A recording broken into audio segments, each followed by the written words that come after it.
Okay, Dr. Joseph Trabbic, lovely to have you on the show. Thank you very much, Matt. Good to be here. Yeah, this is really exciting.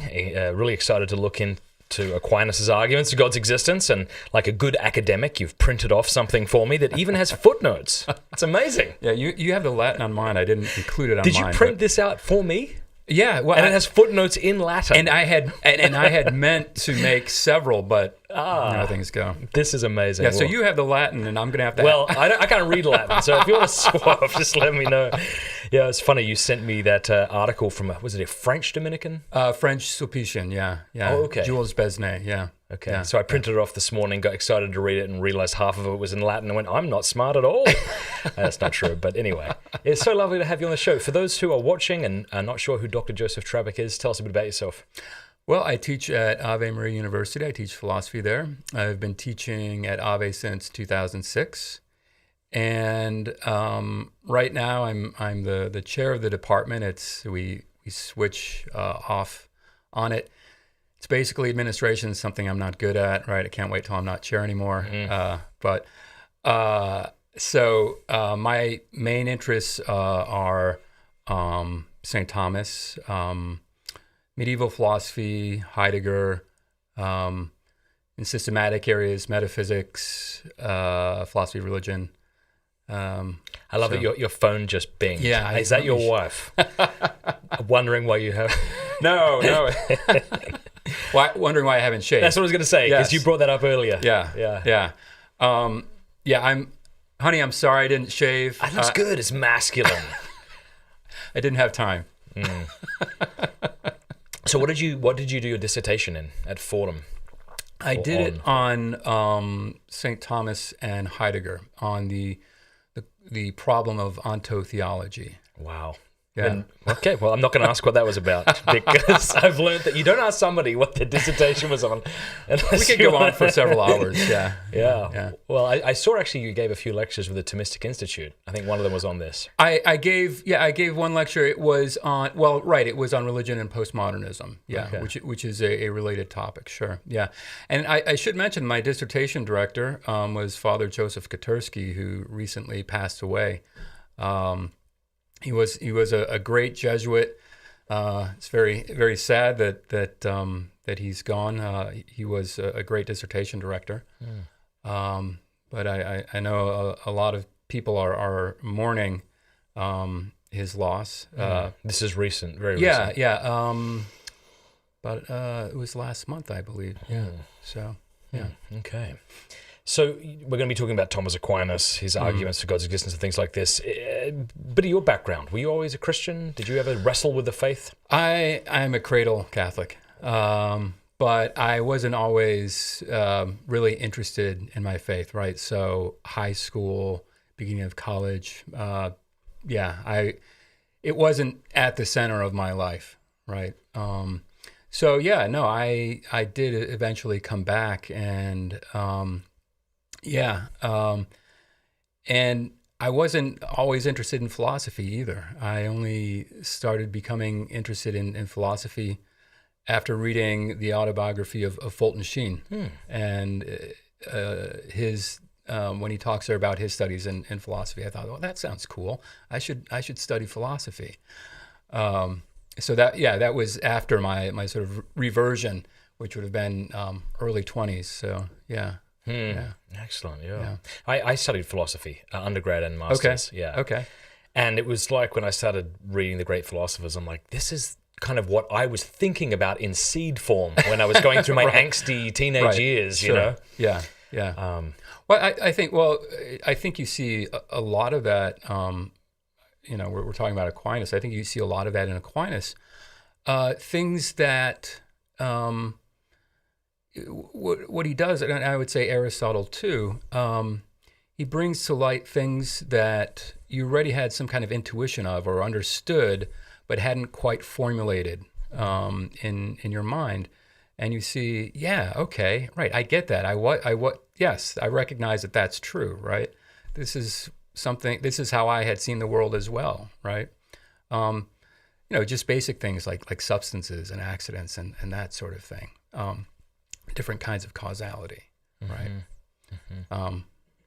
When did you do a dive into Thomas's arguments? Well, and what was your first impression? Okay, well, initially I was not really that interested in St. Thomas. So in undergrad, I was more interested in Nietzsche and Heidegger and those guys. And I read Aquinas. We had to read him for class, and I appreciated him. But I always saw him as kind of like a guardrail instead of something to really focus on, right?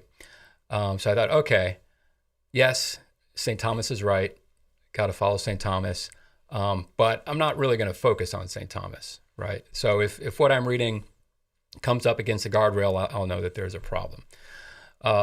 So it took me a while. When I went to grad school, I went to Fordham, and that's where I began to actually become personally interested in St. Thomas. And it was the reason why I became interested in him was because I was reading a lot of Heidegger, and as I was reading Heidegger, I would think, well, when he talks about St. Thomas here or there, I would say that doesn't really seem right. I'm not an expert in St. Thomas, but I know that's not Thomas there, right? He's got him wrong. So I thought one of these days I'll write an article or something, about this issue. But it kept coming up again and again. So finally I broke down, and when I came to write my dissertation, I decided I was going to write on Aquinas and Heidegger. But at that point, I hadn't really read very deeply into St. Thomas. I thought, okay, if I'm going to write a dissertation, I need to start reading. That'd be good. Right. So it took me a while to write because I was teaching myself St. Thomas. That was 20 years ago. Wow. And so, that's what ever since then, I've just been going, further and more deeply into St. Thomas. My experience is a lot of people who study philosophy today look upon Aquinas with a skepticism. They see him not so much as a philosopher in his own right, but as an apologist with whatever it is the church happens to have taught. Right. Did you find that when you began reading Aquinas that he had a lot to contribute, or did you find he was just regurgitating? Oh, no. He has certainly a lot to contribute. Yeah. Good answer. No, I mean, get out. So, right. So I think what initially, when I was in college, I'd read St. Thomas and I would think, okay, this is right, but it's just so neat and orderly. It's not very exciting, right? Reality's got to be deeper, more mysterious. So it took me a while to really see that Thomas does go to that deeper level, because you read him and you first see like this line of arguments, and you think, okay, they all, it's a sound argument. It works, but is really getting at the deep stuff. And the more you read St. Thomas, you see that he is, that these arguments are, come after the contemplation, right? He doesn't start with the arguments, right? It's after he's understood something that he shows you how he got there, right? Or how you could get there. I really then began to appreciate him as a philosopher. Yeah, no, for sure. Yeah. Do us a favor, for those who are kind of new to Thomas and metaphysics, could we just discuss sort of Thomistic metaphysics in a couple of minutes? Just to kind of give people a basic lay of the land, maybe a few explanations of some of the terms we'll be using today. Yeah, sure. So one of the things that I think is central to, metaphysics, first of all, let's say, is the study of being, right? The study of being as being. We get that idea from Aristotle, or that formulation from Aristotle, and St. Thomas takes it over. And so Thomas says you have what he calls ens, which is a being. Mm-hmm. And everything that exists is an ens. It's some kind of being. And every ens, every being, is structured in such a way that it has an essence, right, and an active existence. And the Latin is essentia, and the active existence in Latin is esse. Okay. So every being has an essence, and that by which it exists, which St. Thomas calls esse, or we translate as being or existence or active existence. And some beings are what he calls substances. Some are accidents of substances. Now, a substance is a being that has, so to speak, existence in itself. It's not simply a part of another being. Whereas an accident is a being that is always a part or inheres in some other being. It doesn't have existence in itself. It only exists as a part or an aspect of some being or of a substance. And so, for example, you and I are both substances, right? We're not simply parts or aspects of other beings. We have, to a certain extent, existence in ourselves. But then we have different features that only exist as aspects of us, such as our height, our weight, our hair color, and so on, right? These things don't exist on their own somewhere. They only exist as aspects of us or parts of us. So every being is either a substance or an accident. And then every being is composed, as Thomas says, of essence and existence, or it's a essence and active existence. Now, every created being, he tells us, is such that its existence doesn't belong to its nature. Its existence is something that's given to it, right? And so you and I and everything else in this room are like that. Our existence is something that's really distinct from our essence. Okay. So we don't exist just because it's natural for us to exist. Right. We exist because existence has been given to us. Yeah. And so your existence isn't in the definition of your essence. Right, exactly. Like a three-sided shape or triangle, however you define that. But Exactly. So we could say we're rational animals. Existence is not part of that definition. You can understand what a human being is without understanding that this human being actually exists, right? So existence, in a way, comes to us from the outside, or it comes outside of our essence, right, as a gift. Yeah. And so that's true for every creature. Where does it come from? St. Thomas says, of course, it ultimately comes from God. That's what it means to create. It means to give existence to beings entirely, give existence entirely to beings. That's what creation is, and that's why we're creatures. So those are some basic concepts in St. Thomas's metaphysics. So a unicorn has an essence, but not an existence. As far as we know, there might be something on another planet that resembles that. Although, can I say it? There is something. Okay. Yeah, I think I might know what you're going to say. I don't know. Maybe you do. Let's see. I always used to use the unicorn as an example of a mythical creature in my classes when we talk about essence and existence. And then I came across this news story several years ago about the Siberian Unicorn. Okay. And it was we're kind of going off. No, this is good. That's what it's all about. And then you started using mermaids as an example. Right, exactly. So I said, I can't use unicorn anymore because there was now. The further I read the story, it said, well, it kind of looked more like a rhinoceros. I thought, oh, all right, well. But anyways, yes, the point is, Tyrannosaurus Rex, has essence, or it is something, but it doesn't exist. But it doesn't exist. Yeah. So, okay. Leprechauns, not to offend any of the Irish, but don't have esse, don't have existence. But we can recognize what kind of thing that they are. Right. Yeah. What do you say to those who might say, all there is accidents? So if I take an apple, there are certain qualities about this apple. Its roundness, its redness, its sweetness, its firmness. But if you were to take away all those accidents, you don't have anything that exists anymore. Yeah. So why not just say everything is only accidents? Right. Well, because those accidents, if we really mean accidents, then there's something that they are the accidents of. Like, what is it that's round? What is it that's sweet? And so on. Yeah. Right. And so we all recognize that sort of intuitively, sort of commonsensically. So those are that's one of the things that I would say that we all recognize, but we never quite formulate it to ourselves, that there are such things as substance and accidents. And then we read Aristotle or we read Aquinas, and we say, okay, yeah, that makes sense. That is how the world is structured, right?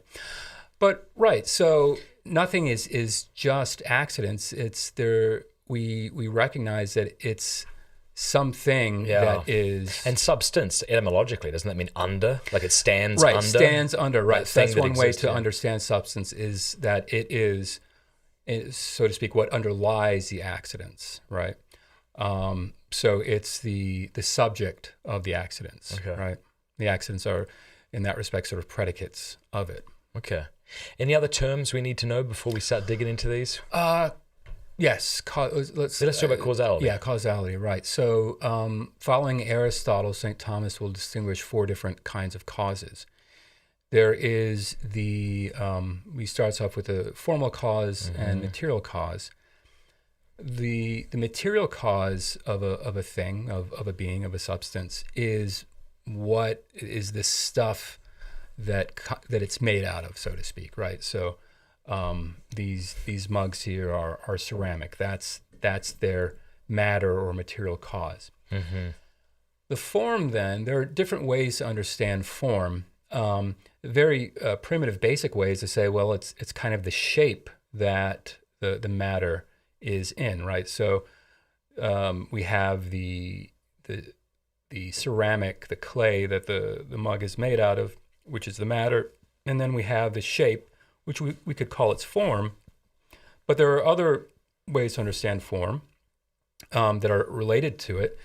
You could say it's the structuring principle of the matter. It's what determines that the matter is this kind of thing rather than that kind of thing, right? So that would be form.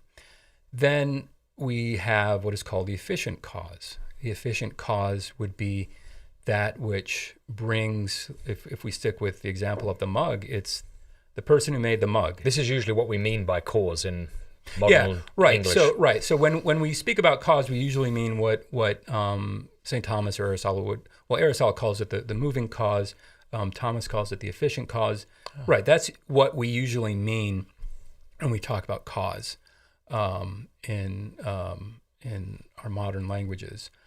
So it's the cause that brings something into existence, either relatively in a relative way or an absolute way, right? So the guy, the person that made this, took some clay and fashioned it into a mug. So he is the efficient cause. He didn't absolutely bring it into being. There was something that already existed that he fashioned into a mug, but he's still, in that respect, the efficient cause. Then the final cause is the purpose or the goal, right? So the final cause of this cup is to hold something to drink, right? Or your spare change or whatever. Yeah. So that would be the final cause. And what they all, I would say, what causes all have in common, the cause of something is that upon which it depends in some respect. St. Thomas says this in the De Potentia. He says that a cause is that upon which something depends. So we could go through that whole analysis again and talk about how this cup depends for what it is on its form and its matter. Mm-hmm. It depends for its existence on its efficient cause.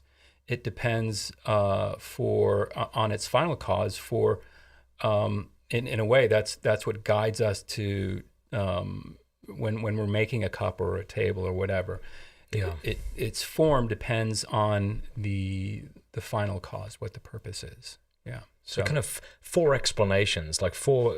It's almost like, I find if you just say like, there's like 4. If you say, what's the point of this or what is this? Explain this to me. There's like 4 different ways you could do that. Right. Right. Exactly. Yeah. So it's 4 different ways that we can explain a thing, but it's important to see that they really are.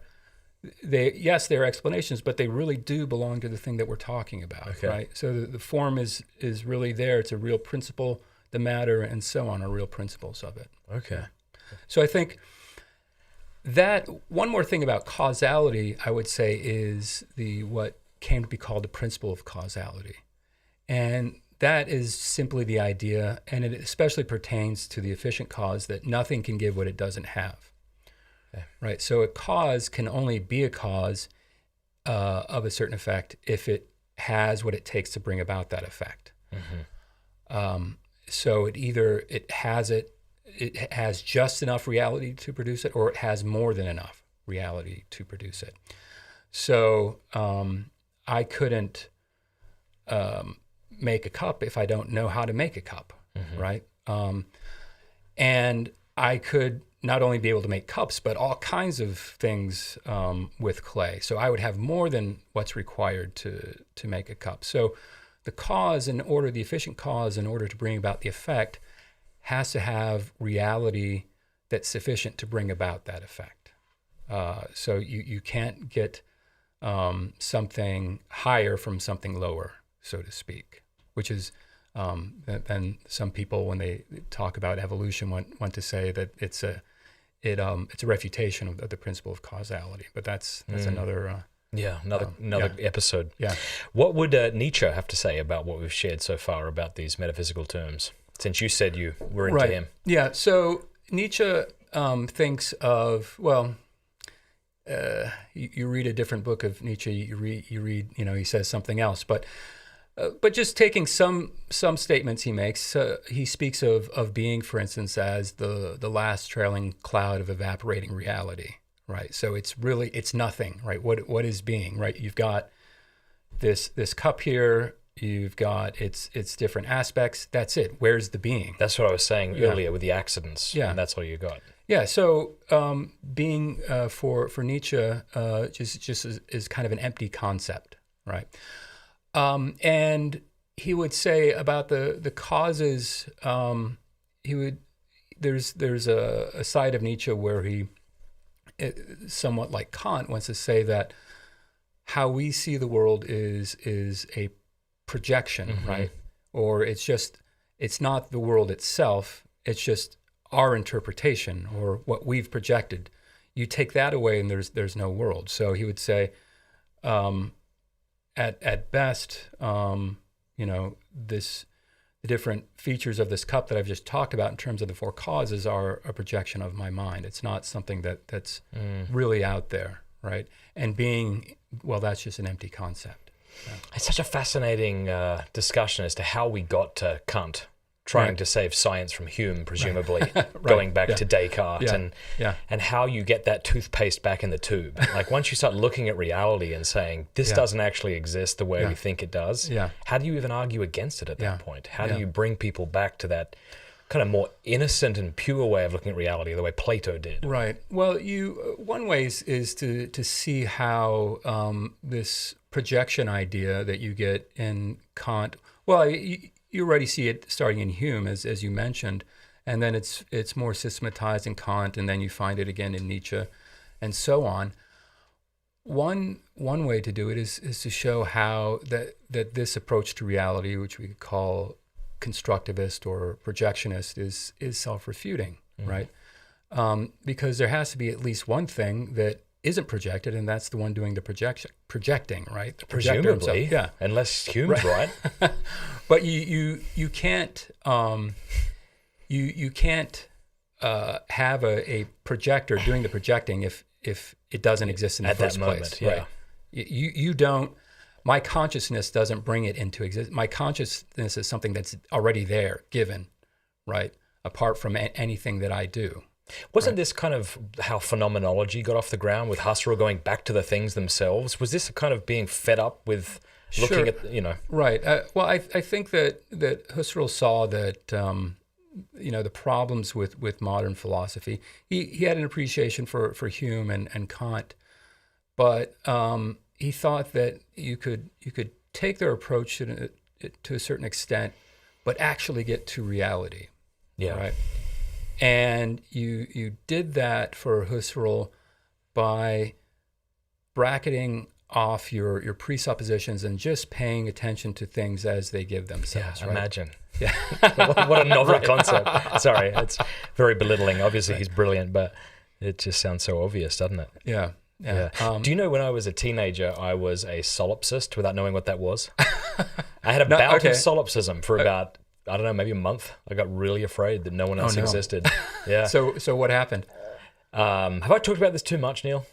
This is what's tough when you have a show. You only have so many anecdotes to share. I remember like standing in my bedroom and having the door closed and wondering, how do I know, sort of epistemologically, not that I knew that word then either, if I was to swing the door open, maybe I could catch it in its non-existence, you know? But I'd throw it open and of course it would be there, you know? And I said to my best friend, one of my best friends, Gareth, in the library, that I was afraid he didn't exist.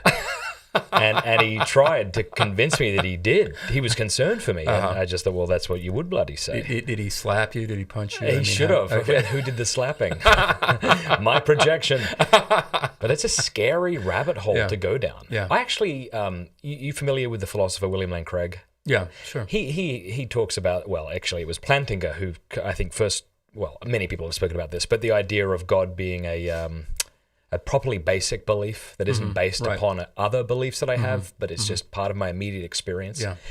And I've often thought that sort of obsessing over arguments for God's existence could have the same negative effect of obsessing over arguments against solipsism might. If it's true that God's existence can be properly basically held, like my existence can, I'm sure there's YouTube videos out there that are talking about how it's quite possible that no one else exists. And you could go down to a rabbit hole and that would ruin your relationships with your wife, with your kids, with your friends. No, of course, yeah. And that's not to say we don't have good arguments for God's existence or we shouldn't be concerned with them in the efforts of evangelization and so forth. But just to say that you can see how it could interfere with your relationship with God. Yeah, no, that's definitely true. There's a place for the arguments, and they're even if they're sound, they may not be convincing to a particular person. Not necessarily because they don't recognize the arguments as sound, but for certain emotional, reasons, because of the person's history and so on, right? So when to use the arguments is, I think, always a matter of prudence. But we can still say, whether you understand it or not, these arguments are sound, right? Like we could say for arguments in or proofs in any other field, right? So they have a place, and they can have a detrimental effect on some people, but on other people, they can be what finally convinces them, right? I think the British philosopher whose name is escaping me right now, who finally came to believe that maybe Aristotle's God exists. Not Russell, surely. No, he was no, the atheist, of course. But who am I thinking of here? Okay. Well, he modern, was modern. Yeah, right. Like Locke or no. No, I mean recent. Okay. Yeah. Anyway, I'm sorry. Yeah, this is the beauty of not editing videos. You're welcome. This is interesting. This is a recent. So it was an. Yeah, no. You'll know who I'm talking about. Anthony Flew. Oh, of course. Yeah, right. So he's someone that's convinced by arguments, right? He's a philosopher. Right. So, and it was through thinking through these things that he eventually decided, okay, well, maybe God does exist.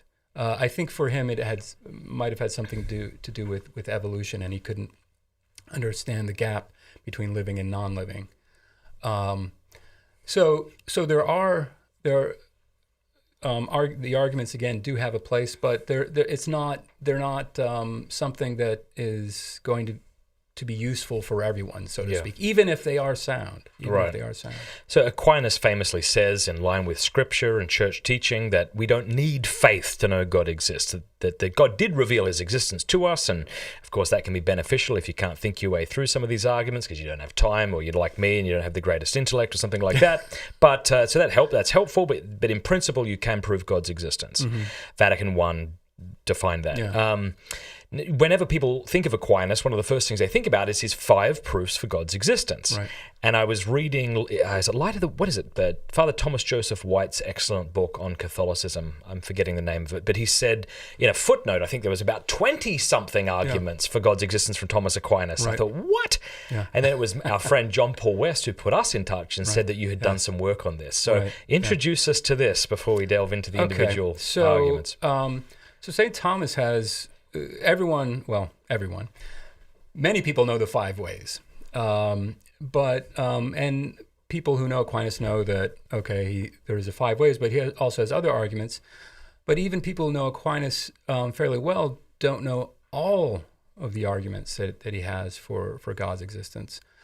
We were talking about this earlier. There was an essay published in 1952 by the French Sulpician priest Jules Besnay, who taught philosophy at seminaries in the U.S. And he published an essay in 1952 in which he tries to catalog all of Aquinas' arguments for God's existence. And he comes up with a list of about 40, which is somewhat astonishing, right? You think, wow, really? Are there 40 different arguments for God's existence in Aquinas? And I want to come back to that. Then about 30 years later, Fernand van Steenbergen, a Belgian priest and scholar of medieval philosophy in St. Thomas, published a book on Aquinas' arguments, and he comes up with about 30 arguments that he identifies across Thomas's writings. Is he accordioning them, some of them? Some of them, like, obviously the same argument expressed differently, which he's putting together? Is that how we went from 40 to 30? No, because he does it like Besnay does it. He does it chronologically. And so he says, starting with, I think they both start, well, you could start with De Ente or the commentary and the sentences. They're right around the same time, early 1250s. So then they go through each work where they think that they have identified an argument and say, okay, here's an argument here, here's an argument here. Besnay just goes through and lists the arguments. There's not much commentary on them. Whereas von Steenbergen, he has a large book that comments on each of the arguments, and he thinks that a lot of them don't work. And he's also, even though he appreciates St. Thomas and is a scholar of St. Thomas, he is even critical of some of the 5 ways. But to get back to Besnay, so that's the longest list that I've ever seen of arguments of St. Thomas. So again, he wants to say that there are 40. And then, as you were saying, some of these arguments are actually the same argument, right? So then what Besnay does is try to classify the different arguments. And that list comes to, I think, about 10 or 11 different arguments. And I've gone to the texts and looked at the arguments, and some of them I think are misclassified by Besnay. I think that what he calls, for instance, one of the arguments I want to talk about today, he sees as an argument from the degrees of perfection, like you get in the 4th way, and he sees an argument in St. Thomas's commentary on the sentences as being a version of the argument from the degrees of perfection, but it's not. I think he's classified it wrong. So, but it's the work that he did was very helpful, and I think people who are interested in St. Thomas's argument should go to that essay and look up these different arguments and see what they think for themselves and see whether they think that they've been properly classified and so on. Just real quick, is that essay what you sent me, the PDF? Yeah. All right, so for those who are watching in the live stream, I'll put a link to this essay as soon as this live stream's over so people can download the PDF and read it for themselves. Yeah, okay. So... just remind me, Neil, would you? Thanks. Right, so some of the arguments, so let's say that there are 40. And there's arguments. I mean, there's reasons to say that he's got it right, and reasons to say that there could be more, there could be less. But let's assume that his list is more or less accurate. So you go through those arguments, and perhaps some of them could be classified differently from how he classifies them. But then you also have to notice that some of the arguments are fairly well developed, like you get in the 5 ways. Or the contra gentiles, for example. Contra gentiles, the first, the prime mover argument's much more developed. Yeah, very developed. And then some of them are just sort of sketches of arguments, or just kind of gesturing at an argument. And what you need to do then, so you get a premise and a conclusion, and you wonder, well, how do you get from A to D to Z here? Because it seems like there are a lot of premises that are missing. So a lot of the arguments are like that. Thomas comes to the conclusion that they prove God, but you don't see what all the premises are, and you have to do a lot of work on your own trying to reconstruct the argument that he had in mind. And so it's kind of like a puzzle where it's a 100-piece puzzle, and he gives you like maybe 5 of the pieces, and then you have to go. And usually to do that, you go to other writings, parallel passages, parallel texts, and say, okay, well, he's more expansive on this point in this other text, and that helps me to understand how he gets from this premise to this conclusion in this particular argument. So it takes a lot of work to reconstruct the argument that he might have had in mind. Now, there's an argument of one of these other non-5 ways arguments that I don't want to talk about today. Yeah. Okay. But I will mention. Which is what? So just because this one is always for me been the most difficult, or at least of the ones that I've studied to figure out, and maybe someone who's watching has some input. So late in his life, St. Thomas wrote a commentary on the Gospel of St. John. Yes. And the prologue is yeah, where you're right. from. In the prologue, there are 4 arguments for God's existence. The 4th argument is an argument for God's existence from the incomprehensibility of truth.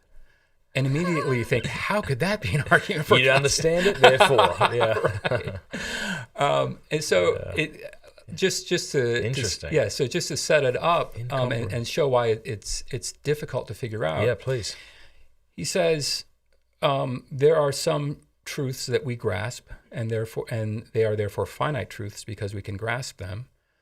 Therefore, there must be an incomprehensible truth that exists, and that's God. Yeah. Right. What? And so, right. And so you're wondering, okay, well, how did we get from the finite truth to the incomprehensible truth? So it's finite truth to infinite truth, right?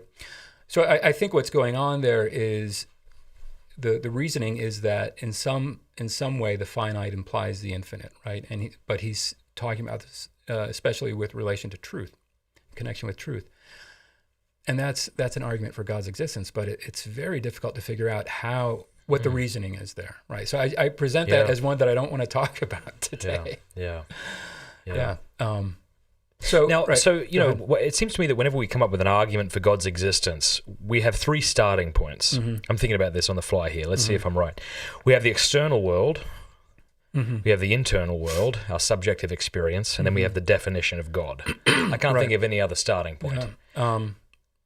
So let's go with that. Internal evidence would be, our experience of beauty, our experience of morality, and so on. Even arguments from history, say the person of Jesus Christ, they're not exactly what you'd call cosmological arguments. They're historical, but they begin with the outside world. But am I right in thinking that all of Aquinas' arguments are cosmological in the sense that they begin from what we experience in the world? Or this one on truth, though, might be different. Yeah.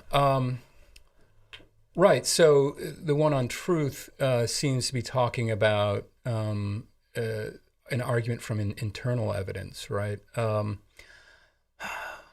Well, let's keep that an open question. Most of his arguments, if you go through them, are arguments that start from some aspect of the external world, some aspect of the world that we can observe. And now you have to recognize that some of them, he doesn't give you the first premise in some of those. He starts off like kind of already on the way, like the second or third premise. So, for instance, one of the ones that I want to talk about today has to do with it's a lot like the argument in De Ante et Essentia, with existence not belonging to the essence of certain things and how that ultimately leads us to God. I was talking about that earlier when we were talking about metaphysics. And so he's already starting, this is already like, has to be like the third or the fourth premise of the argument, right? He's already advanced quite a ways down the argument. He doesn't give you the first premise, which would have to be some kind of evidence that allows us to see that things, that essence doesn't belong to that existence doesn't belong to the essence of certain things, right? And so some people want to say that, for instance, the argument in De Ante et Essentia can't be an argument for God's existence because it doesn't begin with sense experience. But I want to say he's presupposing the sense experience. And from that sense experience, we learn that there are some beings whose essence doesn't include their existence, right? Mm-hmm. So the sense experience is implicit. In any case, it is an argument from some aspect of the world ultimately to God. So it's not beginning with the concept of God. It's not beginning with internal experience. It's beginning with what we can experience of the world, what we are familiar with respect to the world. And the stronger arguments, I would say, are like the first of the five ways, which he famously says is the most manifest way. And that comes from noticing that things change. And you think, well, there couldn't be anything more indubitable than change, right? That's a great starting point. Yeah. But we're not going to talk about the five ways. Right? Okay. I was going to say, well, that's a good point, because if I disagree with you that things change and I hear Aquinas' argument and then decide that it was bad, then I've changed my opinion. Yeah. All right. So we've got how many arguments here? 4? Are these his direct quotes? So I have on their text. Yeah. Could we go through each of these? Or I would like to focus on. We could come back to some of them. There are two that I would like to focus on, and that's I think the first two from the commentary and the sentences. Okay. So number 1 and 2, from the imperfection and potentiality of things, and from the absence of existence in the nature of things. Right. All right. Let's do it. Yeah. Could we though read his text before we comment on him too? For those. Yeah. Let's do that. So this is these are my translations, and Latin scholars can criticize them if they like. Okay, so tell us what the commentary on the sentences are for those who aren't aware. Okay, so Peter Lombard was a theologian who lived in the 12th century and wrote what was basically a textbook of theology called The Sentences, and it was a textbook that theologians used in the universities from about the 13th century onward to maybe into the 16th century. It was a basic textbook of theology, and a lot of the university's professors, their courses would be a commentary on Peter Lombard's sentences. And St. Thomas has his own commentary, and this is something that he did at the beginning of his teaching career in the early 1250s. So about 1252 to 1256 is when it is thought that he composed this commentary in the sentences. And so the sentences is in 4 books, and it's on the Trinity, it's on Christ, creation, and the sacraments. And the first book is on the Trinity, and there's an argument that comes from a discussion of the unity of the essence of the Trinity, right? So there's God is one, right? So it's a discussion of the oneness of God. And there Thomas sketches, these are just sketches of arguments, a few different arguments that end up being arguments for God's existence. Now, one thing I should mention, I was going to say this earlier, I had forgotten, but several of Thomas's arguments are arguments that other people have made, right? And he takes them over and makes them his own. And I would say that that's the case with the argument that we're going to look at here. This is actually an argument that Peter Lombard makes, but Thomas makes it his own. And you see elsewhere in later writings, you see him reasoning in the same way, but not citing Lombard. So you know that he agrees with this reasoning, and so he accepts it as an argument. This is one of those confusing arguments. Not to say that he has many arguments that are not confusing, but this one is, I find, especially confusing because there are different ways that he could be going here with this argument. So let's read it. Let's read it, and then we'll talk about it. So he says, everything that has existence from nothing must have it from another from which its existence flows. Mm-hmm. But all creatures have existence from nothing. This is manifest from their imperfection and potentiality. Therefore, it is necessary that their existence come from one that is first, and this is God. Okay, so that's the argument. And when you first start to read it, you think, okay, he's arguing for God's existence from the fact that there are things that have existence from nothing. But then you come to the second line, and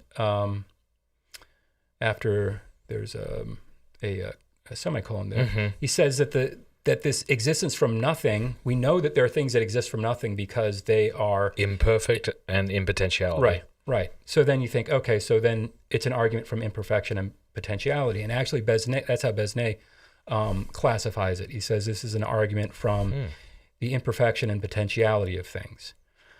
And that's how I have thought through it, because once you start thinking about imperfection mm-hmm. and what it tells us, that by itself can become an argument for God's existence, which I think is fascinating, because you would think that the experience of imperfection should not lead us to God, right?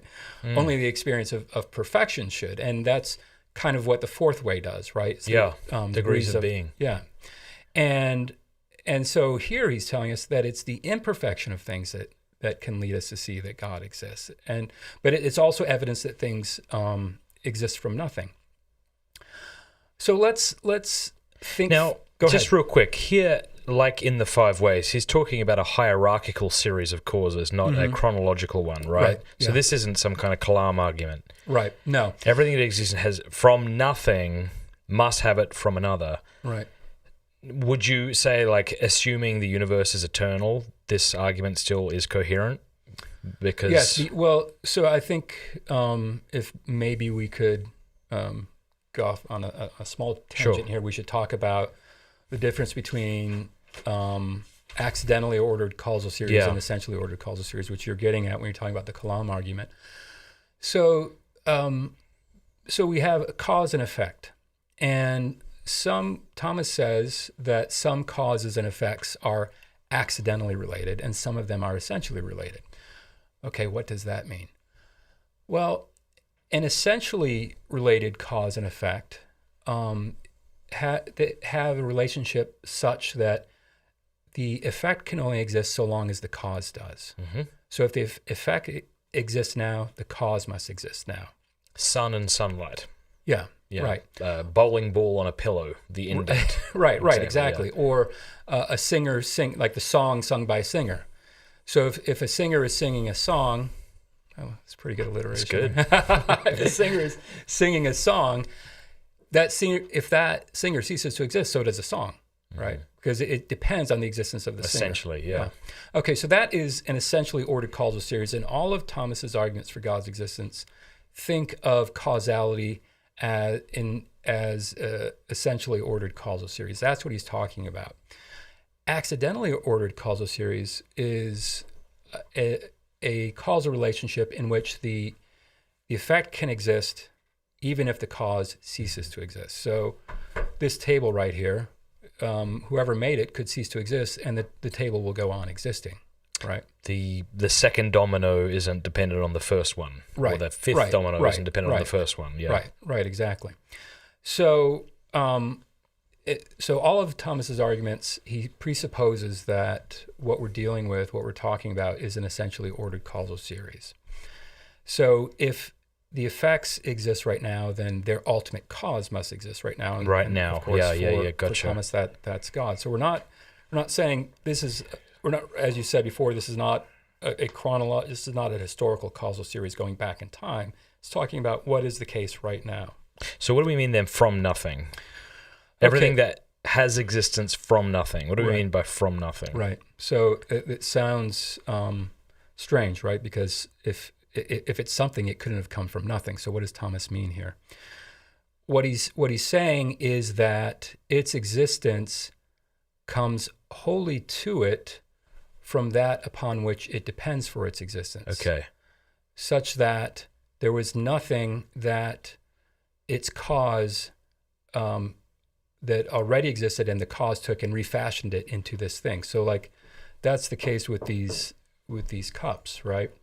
So the guy who made them, there was already clay that existed. Yeah. And he took it and fashioned it into a cup. Well, that's not existence from nothing. That's existence. You've taken something that already exists and made it into something else. Okay. So when he talks about existence from nothing, he's saying that the cause brings the effect wholly into existence. It doesn't presuppose something already existing. So there's nothing that's presupposed as existing, right? Mm-hmm. The effect is brought into existence wholly by the cause. All right. That's fair enough. Yeah. I mean, that first premise is pretty indisputable. Everything that has existence from nothing, I guess we could also say that at one time did not exist. Right. Something that exists that at one time did not exist must receive existence from something else. From something else. That's obvious. Well, in a way, it's kind of a tautology, right? Right. If it exists from nothing, and we understand what that means, then of course it has to have its existence from something else. Gotcha. So in a way, he's just sort of giving us a definition there. Yeah. Right? Yeah. Okay. And he says, but all creatures have existence from nothing. And then here's what I think is the important line. This is manifest from their imperfection and potentiality. Okay, we know that they have their existence. The evidence that this and you and I and everything in the world exists from nothing is our imperfection and potentiality. So how is that a sign that we exist from nothing? Now, when you follow the reasoning out, or what I take to be his reasoning, you see that itself is already a proof or an argument for God's existence, or leads you to God, right? And then it's kind of, it doesn't really matter that we were originally trying to see how this was evidence for something existing from nothing. That's why this argument is a little bit of a puzzle to me, because it seems like there are two different arguments that are being made here. Right. So, okay, then how does the imperfection and potentiality in creatures point to God's existence? Well, let's go with imperfection. Now, so for St. Thomas, let me first of all say how imperfection and potentiality are connected, and then I want to just go with the imperfection, because I think if we focus on that, we can see how that by itself leads us where Thomas wants to go. So Thomas connects potentiality with imperfection, because to be perfect is to be actualized in a certain way, right? And so if something is in potency, it's not yet actualized, and so is, to that extent. So according to Thomas Aquinas, to say you're full of potential is an insult. You've heard that before. Yes. Yeah. But never say that. Yeah. So let's then just focus on imperfection and see where that leads us. Okay, so what does it mean for something to be imperfect? On Thomas's understanding, a thing is imperfect if it is not self-sufficient, if it lacks something that it needs in order to exist, right? So that's what makes something, or that's at least one way that he understands imperfection, right? So, let's say that you have a car, and you say, I love this car, but I really wish that it had automatic transmission. So you see it as kind of imperfect, right? So it lacks something that you want. Mm-hmm. Okay, well, Thomas is saying that something is imperfect if it lacks something, not simply that you desire, right? But something that it needs in order to exist, right? Okay. Wow, yeah. imperfect in many senses. Let me just talk about one. I need food in order to exist. I don't have it right now. It could be the case that I never have it and I starve to death and I die, right? And I cease to exist. If I were a perfect being, I would be self-sufficient. There wouldn't be anything that I need that I don't already have, right? Obviously, I'm not like that because we've just pointed out that food is something that I need and I don't have it right now. I'm not a self-sufficient being. So I'm a being such that my existence can't be completely explained by just considering me, right? I'm not self-sufficient. So if I exist right now, the explanation is not in me. It's outside you. Right, it's outside me. And okay, then we could point to things in the environment, right? Well, these things, help explain why I exist right now. But then when we consider them, we have to ask, are they self-sufficient? Okay, if they're not, then we have to go until we find something that doesn't need anything else in order to sustain itself or other things in existence. And that would be a self-sufficient being. And what's the problem with there being no self-sufficient being, but just an infinite number of imperfect things holding each other in existence? Because they can never completely account for why one member of the series exists, right? So something that is imperfect holds this cup in existence. Well, what explains this thing's existence? And what explains that thing's existence? And so on. And if you consider the set of that series as a whole, it's not self-sufficient, right? Because everything in the series depends on everything else. So we could say that the series as a whole depends on something else, right? Now, some logicians will say, well, no, that's a fallacy, right? Because just because some part has a certain quality, that doesn't mean that everything. Just because every sheep has a mother, it doesn't mean that the flock of sheep has a mother. Right, exactly. Okay, well, sometimes that inference is fallacious, but it's not always fallacious. Right. So a table in which every part is made of wood will be wood. Yes. Right? And so I want to say that a series of things in which each one depends on something else for its existence, if we consider that series as a whole, even if it's infinite, it's still a thing that depends on something else, right? Okay. So this would be a case in which every part, the quality or characteristic of every part is also true of the whole. Okay. So no matter how many non-self-sufficient things you have, all you're going to have is a large group of non-self-sufficient things. That group as a whole is non-self-sufficient. Right? Remind me the name of that fallacy, if you remember it. I'm forgetting the fallacy of composition. Fallacy of composition. Yeah. How do you know when you're committing that fallacy and when you're not? I mean, I can think of examples, right? So the sheep one makes sense, but then, of course, if you say, well, just like you did with the wooden table. Well, people have tried to work out rules for this. For me, it's usually just intuitive. You can just see, okay, yeah, if every part of this table is wood, then of course the whole table has to be wood. Yeah. Right. By what rule do we come to that conclusion? Well, I'm not quite sure. I know that I recognize it intuitively that it has to be true. Yeah. But I mean, an infinite number of things is every infinite. Yeah, but every single one of them. To maybe this analogy helps. Maybe it will derail us. But Father Copleston, in his famous debate with Russell, said that's online, by the way. You can find that. It's brilliant. Yeah. And they're quite. It sounds like they're reading from scripts, but anyways. But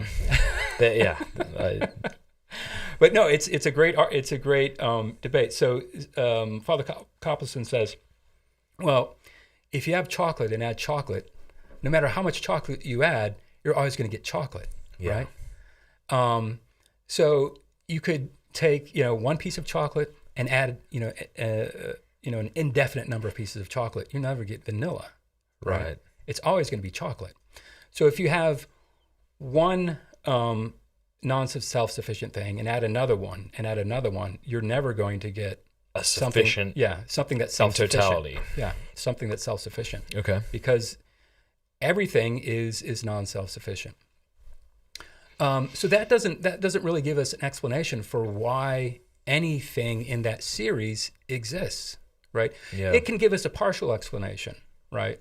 But it can never give us a full explanation. So by saying that this exists because some person made it, that gives me a partial explanation, right? That does explain something about the existence of this cup, but it's not a complete explanation. Mm-hmm.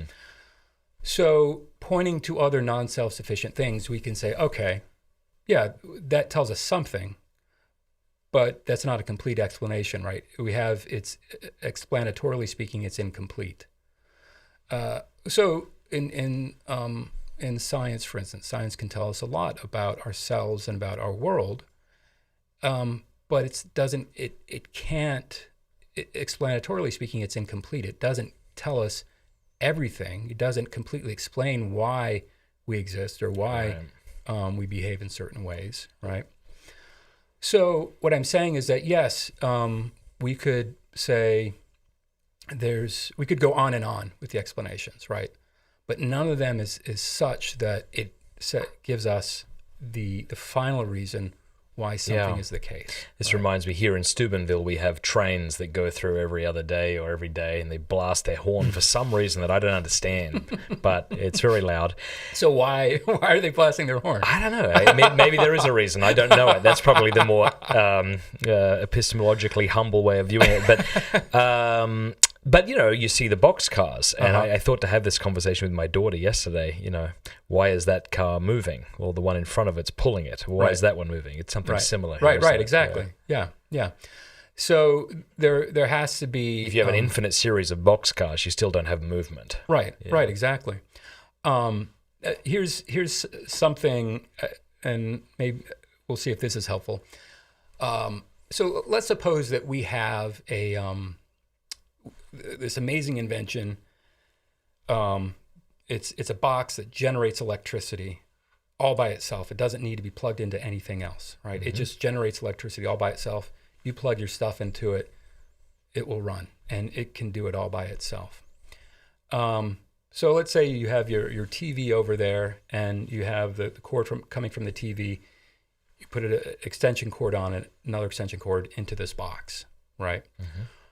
Well, each of those cords, you could say, okay, well, the TV is running because it's plugged into that cord. It does give you some explanation, but it's not the complete explanation, right? Because that cord cord A is plugged into cord B, okay? Cord B is plugged into cord C. So why is the TV running? Well, part of the explanation is in the cords, but the complete explanation is not in the cords. It's this amazing new invention, right? This box that generates electricity all by itself. Finally, we know we have a sufficient explanation for why the TV is running. We've had partial ones up to this point, but now we know why it's running at all. It's because of this, let's call it the Tesla box. How do we know that the universe isn't self-sufficient? How do we know that the universe hasn't just existed from all eternity and matter is the... Well, I think this is where we need to get back to our text here. Okay. Because for this to work, all we need to do is find one imperfect thing, right? Okay. Yeah. We don't need to take an inventory of the whole universe and say, is this thing imperfect? Is this thing imperfect? Good. You just need to find one imperfect thing. Okay. And as we said before, anything that's imperfect is not self-sufficient. And so it can't fully account for its own existence. The only thing that could fully account for it, I think we've seen now, has to be something that is wholly self-sufficient, right? Which would mean that we're talking about a purely perfect being. There's nothing else on which it depends for its existence. Okay, well that tells us that if there's some imperfect thing that exists right now, then a purely perfect being must exist as that which ultimately sustains it in existence, even if there is a whole network or web of other imperfect beings that also function in such a way that they sustain it into existence. That network or web won't give us the final explanation. Only a purely perfect being could do that. And so that's from thinking about the imperfection of things, we can be led to God because we think of God as a purely perfect being. Now, Thomas wants to say here, let me read the conclusion again. Therefore, it is necessary that their existence come from one that is first, and this is God. Well, how does Thomas know that there's just one? He doesn't really tell us here. So we have to sort of reconstruct his reasoning. And I would guess that he's thinking along these lines. If you have more than one purely perfect being, what would make them distinct? Right. Well, obviously, the only thing that could make them distinct is that one would have to have at least a slight imperfection. Okay, then that's not the being that we're talking about. So there couldn't be more than one, because in order for there to be more than one, there would have to be a difference between the first one and the second and the third, and so on. But any difference would mean imperfection, right? Because we're talking about a purely perfect being. So there can only, in the end, be one purely perfect being, right? One purely perfect being on which all imperfect beings depend for their existence. That sounds a lot like what we would call God, right? So I think, go ahead. I want to push back. Sure. If by imperfect we mean not self-sufficient, that's how you've kind of defined it, or that's how you've said Aquinas defines it. Yeah. Suppose the material world has existed from all eternity. Wouldn't it therefore be self-sufficient? No, because matter is a principle of potency, and therefore has a certain imperfection about it, right? What does that mean? Well, that means that if it were perfect, it would be fully actualized, right? It wouldn't have anything that it could be that it's not at the moment. Okay. But matter, as such, is a principle of potency. It's something that we can do things with, make stuff out of. But it itself is just a capacity to be used, right? So all the matter that exists, let's say even if it existed from eternity, couldn't explain its own existence, right? Because insofar as it's imperfect, again, it would have to have something that is perfect, self-sufficient, that's ultimately sustaining it in existence. So you could say, hypothetically, that this matter exists from all eternity, but even if it does, it exists from all eternity in dependence on this wholly perfect being. And we know that because it's in potentiality. Yeah. Why not say that the thing that matter, which isn't self-sufficient, is dependent on, is something else? Why do we have to call it God? Could we call it something else? We can. Yeah. We can. So it's like the foundation of reality. We could call it that. The important thing is just understanding what it is, right? That we call it God is a function of culture and language, right? But it seems appropriate because that's what people mean. Right. When we're talking about the greatest thing that there is, well, that's what we would mean by God, right? Okay. Who knows? I mean, we could, come to a point where God isn't the appropriate word. I don't see that coming, but it just happens to be the word that we think is best for this reality. But for now, for the sake of the argument, you could call it whatever you wanted, string theory or something. Exactly. So if someone says to me that God doesn't exist, I have to ask, well, what do you mean by God, right? Because maybe what you're saying, the thing that you're saying doesn't exist, is not what I understand to be God. So you may have refuted the existence of something that you understand to be God, but when I say God, this is not what I'm talking about. So you haven't, what you have said hasn't challenged at all my understanding of God, right? It's challenged some other, probably lower level understanding of God. Elevator pitch would be what? Creator and sustainer of the world? I mean, as far as how you define God, you'd be comfortable with that? Yeah, then you'd have to define what you mean by creator and sustainer. I think I think Anselm's argument is problematic, but I think his definition of God is right. A good definition of God, right? That in which nothing greater can be thought. Yep. Of course, if we're talking about God, he would at least have to be that, right? But yeah, creator and sustainer, okay, yeah, fine. All right, this is great. Do you want to move on to the next one, or do you want to stay here? Yeah, no, we could, yeah. Oh, well, let's, Yeah, I mean, if you want, you could ask, well, what happened to all this stuff at the beginning about everything that has existence from nothing must have it from another, from which its existence flows. Yeah. So now we can see that everything that exists that is imperfect is such that all of its being ultimately comes from this purely perfect being, and therefore we're talking about things that exist from nothing. See, this just seems like a combination of the first and fourth way. Yeah, well, that's why I say it seems like there could be, you could get different arguments out of this. Oh, so I'm not sure, because I don't think you really need any of that about things that exist from nothing. I think you just go with imperfection and potentiality, and you can make the argument. Interesting. And as I said, Besnay, that's how he classifies it. He calls it an argument from, as I say in the title here, from the imperfection and potentiality of things. So he ignores what Thomas says about existence from nothing. Well, I want to get your take on this. When you look at the two arguments Aquinas gives for atheism, only one really works if it's successful. The other is just God's superfluous, but it doesn't mean he didn't exist. Right. Evil would seem to show God doesn't exist according to his argument. Right. I've heard evil described or defined as the way things shouldn't be. I like that. It's not that which sucks or that which hurts me, because a dentist does that. Right. Yeah. But it's the way things shouldn't be. Yeah. And so we can talk of natural evil. If you are blind, then that is an evil. If a rock is blind, well, it's not really blind and it's not an evil. Right. There's also moral evils, and we would see in those particular moral evils a lack of a good that ought to be there, maybe gentleness or patience or something, right? Yeah. So it does, maybe I'm just straw manning this here, but it kind of feels like an argument from evil. Like you'll hear apologists say something like, well, if evil is the way things shouldn't be, that presupposes that there is a way things should be. And if there is a way things should be, you're getting dangerously close to a sort of argument from design or something. Right. Well, so you're saying that this... I guess what I'm asking is this in some way an argument from evil?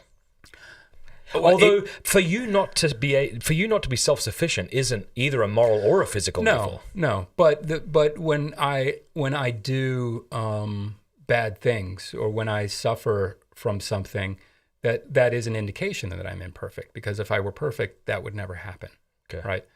So in a way, indirectly, you could say that when I lie or when I steal, that's a mark that's a sign that I'm imperfect. Well, okay, then that would actually lead us to this argument, right?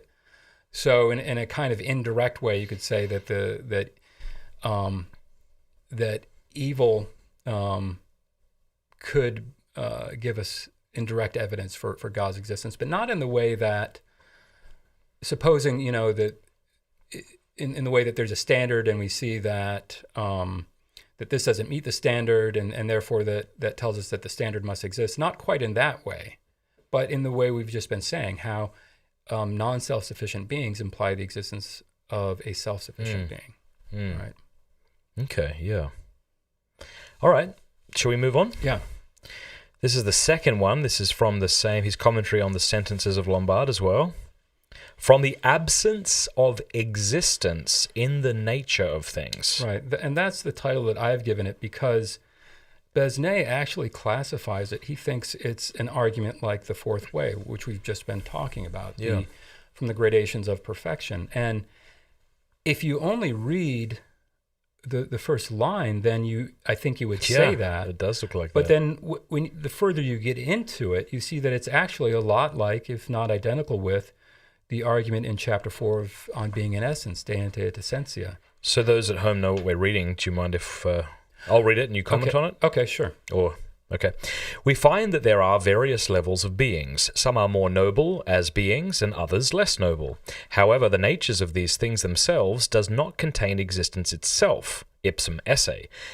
If it did contain existence itself, we would grasp this in our understanding of one of the natures, quiditatis, of these things. But this is false, for we can understand the nature, quidditas, of any of these things and yet not grasp that it contains existence itself. Therefore, it must be the case that they have their existence from another, and it must come from something whose nature is existence itself. Otherwise, we would go on to infinity, and this being is what gives existence to all things. It must be just one being, since the nature of existence is the same in all things by analogy. The reason for this is that unity of what is caused requires the essential unity of the causes. Thank you. There's a lot going on here. There's a lot, yeah. I see what you mean. You read that first sentence, it sounds like the fourth way. Yeah, but then, so again, this is another argument from the commentary, St. Thomas's commentary on Peter Lombard's sentences, and this is from the commentary in Book 2, and the exact, so it's Distinction 1, Question 1, Article 1. And this is, when you get to the heart of the argument, it's like the argument on being in essence, right? De ente et essentia in chapter 4. So, and he wrote that book, he wrote De Ente right around this time, or at least that's what scholars think. This was, again, early 1250s to mid 1250s. And this is, when you get to the heart of it, it does seem like this is basically the argument in the De Ente. So let's work through it here. So he begins by saying there are various levels of beings. Mm-hmm. Some are more noble as beings and others less noble. Okay, and that's when we say, oh, fourth way. Yeah. But then he says, however, the natures of these things themselves does not contain existence. Ipsum esse. If it did contain existence itself, we would grasp this in our understanding of one of the natures of these things. Okay, well, this is the De Ente argument. So just to say, I think Besnay misclassifies this. It's not from the gradation of perfection. It's from, as I've put it here, it's kind of a clumsy title, from the absence of existence and the nature of things. So we see that there are some beings that are such that existence is not a part of their nature. It doesn't belong to their nature. And we were talking about that. Right. And just real quickly, if it were a part of their nature, they would neither come into existence nor go out of it because it would exist by definition. Right, exactly. And now the way that Thomas puts it here is that he says, if it did contain existence itself, that is, if their nature contained existence itself, we would grasp this in our understanding of one of the natures of these things. But he says this is false. We don't grasp it in our understanding of the natures of these things, of any of these things, right? Right. And yet, if when we understand them, we do not understand that their nature contains existence itself. All right. So how can he say this? How does he know that there are beings, any beings, whose essence doesn't contain existence? And I think what you were just saying a second ago, Matt, is one of our clues. If something can cease to exist, then we know that existence can't be a part of its essence, because if it were, it would just exist, because it exists just by nature. That's what it does. It couldn't fail to exist. So anytime we encounter something that can fail to exist or does fail to exist, we know that we're dealing with something whose nature or essence doesn't contain existence, right? So we can say that even if we didn't have a complete understanding of what the thing was, we now understand that whatever its nature is, it's not a nature such that existence belongs to it, right? It's a nature such that existence comes to this being, so to speak, from the outside, or is given to it by another. Who is it that critiqued the ontological argument? Was it Hume who said that existence is not a predicate? There are several people. Kant is one of the more famous for saying that. And yes, what did he mean by that, and what's your thought on it? Well, Kant wants to say that I can completely understand something without knowing that it exists. So existence doesn't add anything to my understanding of it, right? So existence can't be a predicate in that respect because it's non-informative. In a way, this kind of sounds like what we were talking about before with Nietzsche, that being is just kind of or existence is just kind of an empty concept. Well, in a way, to go back to Kant, in a way that's true. In a way, it's true that existence doesn't add to my understanding of what the thing is, for sure. But the way that Thomas understands existence, and I don't think that Kant would disagree. So I'm not quite sure why he doesn't go this way as well. The way that Thomas understands existence is that existence is what makes it the case that something, not what right. it is, but that it is. But that it is, right. So it's existence that makes it the case that this is present, that it's around, right, that it occurs. Existence isn't what makes it a cup or a mug. That's the other principles, right? And in a sense, as we've talked about mermaids and unicorns, we grant the point. Yeah, because we can talk about these things. Exactly. And whether they exist or not doesn't really matter. Right, exactly.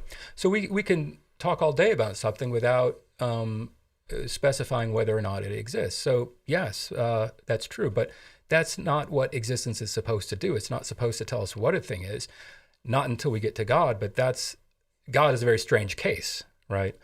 For everything else, existence doesn't tell us about its nature. So interesting, okay.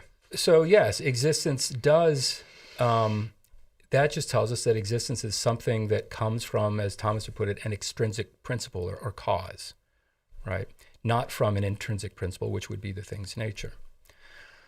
Okay, so here we are. The situation is that we have things that obviously can cease to exist, and so existence doesn't belong to their nature. How does that get us to God? Well, it's very similar to what we were talking about before with the first argument from the imperfection of things. Well, what could...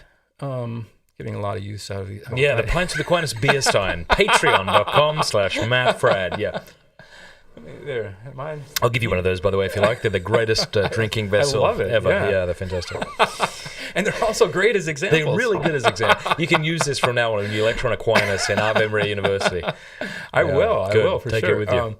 So we say, why does this cup exist right now? And again, we can point to the person that made the cup and say, okay, that's why it exists right now. But he's dead, right? Hopefully he's not. I don't know who made these. But sure. But if he was, it wouldn't matter. It wouldn't change the existence of the mug. Right. So that it's still existing. So he's not a complete explanation for it, and neither could anything else be that's in the same situation that is such that existence isn't a part of its essence. So the only thing, but again, as I said, those kinds of causes can give us a partial explanation, right? But we want the sufficient reason for the existence of this cup, and they don't give us that. They give us a part of the reason. Now, the only thing that could give us a sufficient explanation for its existence would be something whose existence does belong to it, does belong to its nature, does belong to its essence. And that, Thomas says, would be ipsum esse, would be existence itself. So esse, E-S-S-E, is Thomas's word for existence or active existence. And he says, this is how we understand God. We understand God to be this thing that is pure existence, this being that is pure existence. To be, as Bishop Robert Barron says. Right, exactly. Yeah, no, that's good. What are you after? A little water? We got a little bit left, and then we're going to have to move on to the beer. That's the deal. As soon as you run out of the water, we're going to get the beer. Excellent.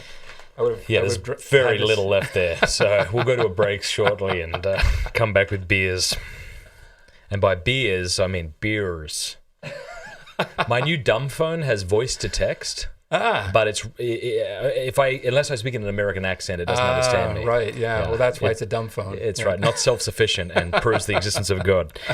Do we want to speak more of this? Some of these, we're not going to go into great detail on all of them, but is there anything else you'd want to say here? Let's see. All right, therefore it must be the case that they have their existence from another. Yes. Otherwise, we would go on to infinity, right? So here's where he... In the previous, so in some of his arguments, as we know, he explicitly rejects what people call an infinite regress, right? And he does that here because it doesn't explain anything. Well, that's one reason why he rejects it. There are others, but to say, okay, well, there's some other non-self-sufficient, or there's some other being whose existence doesn't belong to its essence that explains it. No, it doesn't. Nor would an infinity of such beings explain it. Again, they can give us partial explanations, but never the complete explanation. So this argument, as I said, is interesting because, well, for many reasons, but just historically it's interesting because at the same time he was writing the De Ante, and it's basically that argument from chapter 4 of the De Ante.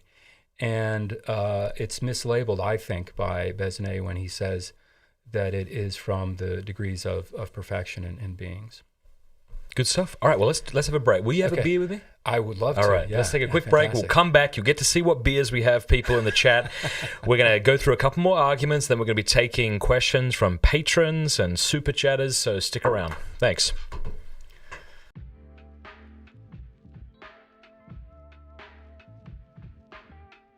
All right, I want to say thank you to Ethos Logos Investments for supporting this show, elinvestments.net/pints. I guess when I was a bit younger, I thought that investing was something that only rich people did, or old people did, or rich old people did. I didn't realize it was something that I should be looking into as well. And when I began looking into it, I realized I don't want to invest in companies that are doing immoral things. And that's where Ethos Logos Investments comes in.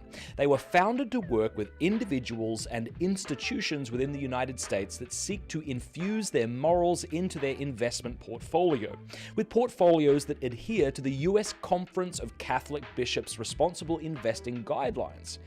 You can be sure that you aren't profiting from intrinsic evils like abortion, embryonic stem cell research, pornography, or human trafficking. Please go check them out. Ethos Logos Investments is what they're called. elinvestments.net/pints. There's a link in the description below. elinvestments.net/pints. For employers, they offer socially responsible and Catholic 401k and 403b options as well. So yeah, go check them out, elinvestments.net/pints. Securities offered through Securities America Inc., member FINRA SIPC. Ethos Logos Investments and Securities America are separate entities. Advisory services offered through Securities America Advisors Incorporated. Yes! The second group I want to thank is Hallow, HALLOW.com/Matt Fradd, hallow.com/Matt Fradd. Hallow is a fantastic app that will help you to pray and meditate. It's not like new age mindfulness apps that lead into wrong ways of thinking. This is 100% Catholic and it's super sophisticated. If you go to hallow.com/Matt Fradd and sign up there, you'll get a few months for free before deciding if you want to pay a minimal amount every month to have access to their entire app. Now, you can download the app right now and you'll get access to certain things for free. So be sure to check that out if you just want to, play around with it and see what they have to offer. But if you want access to everything that they have, like sleep stories and Bible studies and all sorts of beautiful things like that, you have to pay a certain amount every month to get access to that. If you want access to everything for a few months, just go to hallow.com/Matt Fradd, hallow.com/Matt Fradd, and sign up there. Thanks.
All right, so we got 2 different types of beers, and I've brought enough in case Neil wants one. We have Scottish beer. This is called Dirty Bastard. I didn't know that. But there you are. It somehow sounds less crude if you say bastard and not bastard. Okay, I'll stop saying the word. We also have New Belgium Accumulation Winter Hazy IPA, which I'm going to be doing. So you choose. I think I'm going to go with the Scottish beer. What do you want, mate? I would love the IPA. All right. I can open that if you want. So, oh, hey, kangaroo. Oh, there it is. I'll just do it myself.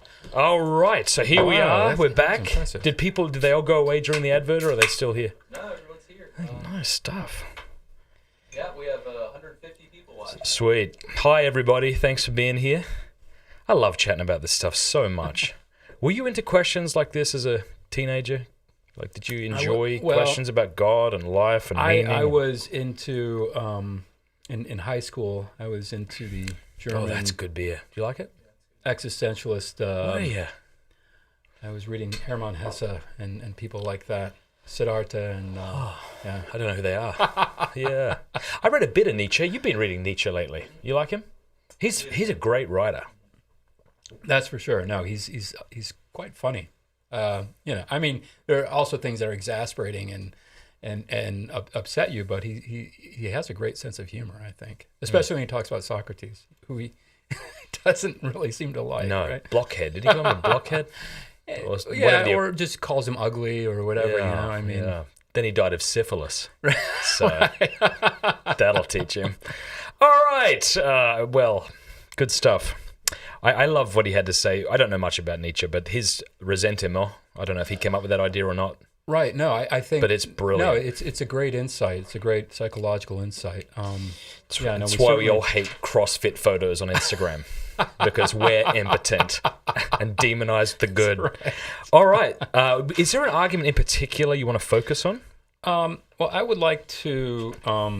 the last one, which is...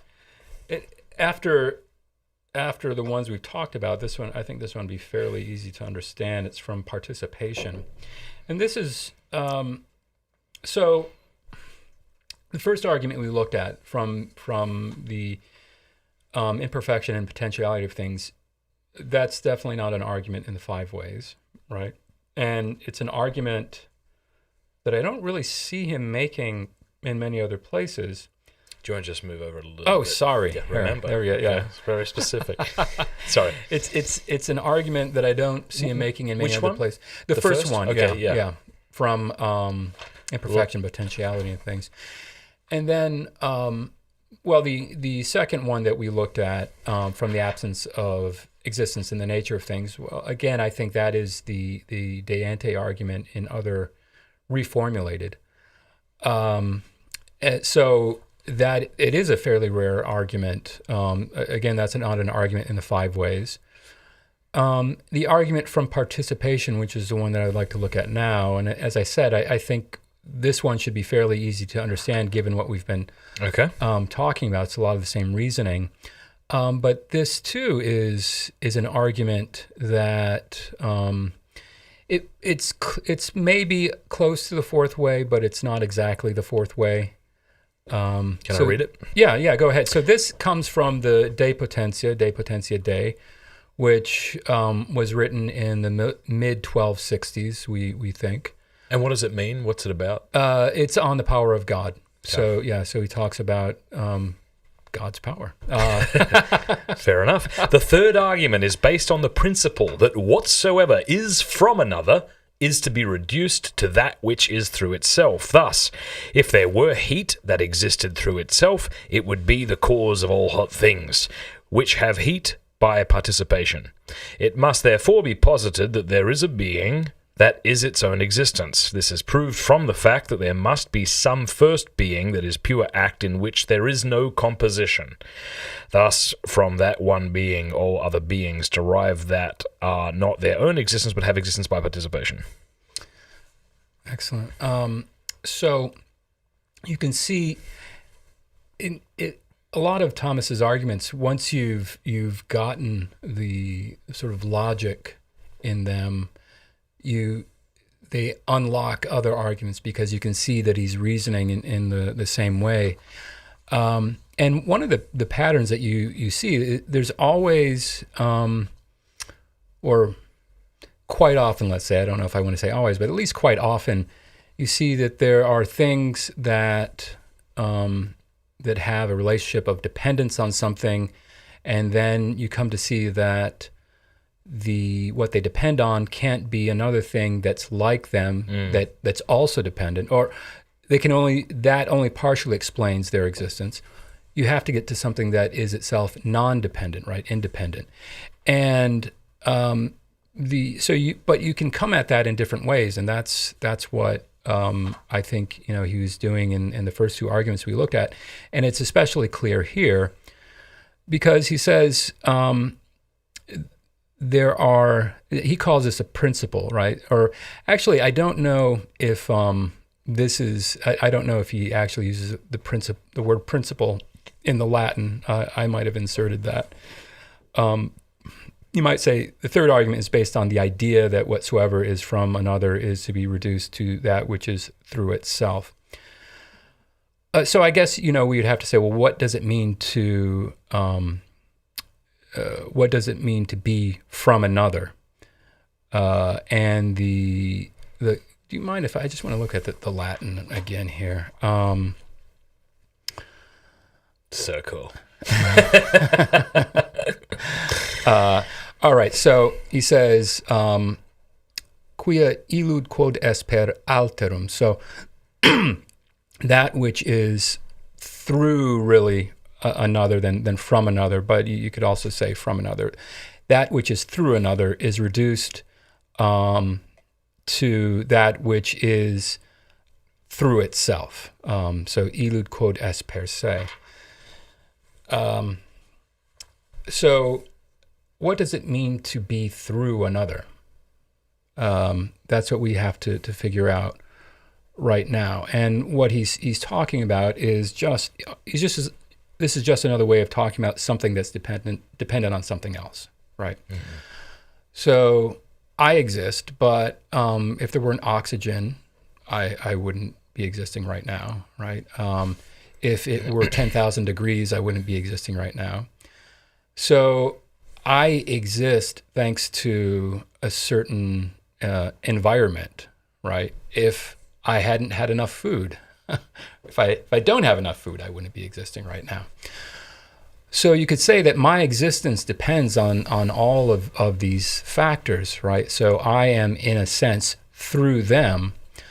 I'm not identical with them. I'm not just oxygen. I'm not just the temperature that I'm at. I'm a distinct being. But I clearly depend on other things to exist right now. Then we have to ask, do those other things give us a complete explanation for why I'm existing right now? Well, not if they too are in the same situation, such that they depend on other factors. So they are also through another. Well, if any of us exist, it can't be because we depend on other things. It can only ultimately be because there's something on which we all depend, which is not through another, but as Thomas says, per se, through itself. And what he means by that is that it exists through itself, not thanks to something else that it depends on, but it has a nature such that it doesn't depend on anything else. So again, we're back to self-sufficiency or ipsum esse subsistence. And that's where this argument is going. And he calls it an argument. He says this is it's an argument from participation. What does he mean by participation here?